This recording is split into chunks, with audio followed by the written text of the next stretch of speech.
Okay, so it's a little later in the day and my energy is kind of going down and I'm thinking I deserve a treat. So I'm going to make me a kind of a cheater chai latte, but I'm going to do the cranberry spice because I like the cranberry flavor in there too. But let me show you how I do it without having to dirty up a lot of dishes at work. So this is what I do. So I'm going to use the coffee press with the cranberry spice. So all I'm going to do is, alright, I'm going to have to stop it. Okay, and yes, I know I told y'all about a stand, but guess what? When I move around too much, the stand doesn't move with me. So we're going to go back to me holding it for a little while till I can work this out. But anyway, so I put my tea in. Now I'm going to put my hot water in. We are just going to let that steep for a little bit.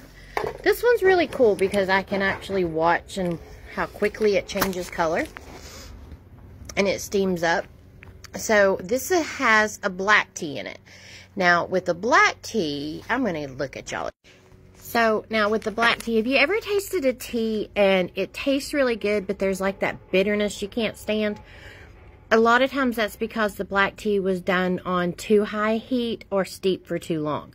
The longer you steep black tea, the more bitterness you get in it. So if you're in a restaurant, especially where they're making like big pitchers of tea, it's setting for long periods of time, you usually get like that bitterness at the end. Whether it's iced or not, or hot, you can get that either way. A lot of restaurants get around that because they'll take like a pinch of baking soda and put it in their tea. That takes a lot of the bitterness out. But in general with black tea, sorry, got a phone call. In general with black tea, you only have to steep it for about 3 minutes. Some people say 5 minutes. It just depends on your taste. I like a really strong tea, but I don't like the bitterness. So I steep it for 3 minutes. If I need it to be stronger, I put fresh herbs in there or another dose of tea and steep it again. But like I said, I'm really picky about the bitterness. Anyway, we're going to let it steep and I'll be back. Okay, it's steeped long enough, so all I'm going to do is push this down and strain it. Sorry, I'm running out of time. So I strained it into here so you can see how dark it is, and then I went and washed this out. Now I'm going to pour just a small amount back in. And I'm going to pour just a dash of my almond milk in there.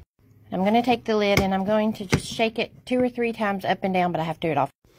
That kind of got it mixed up. Now I'm going to pour the rest in. I didn't make a large one, so I turn it sideways like this to pump it in. You can see my finished drink. I hope that helps you.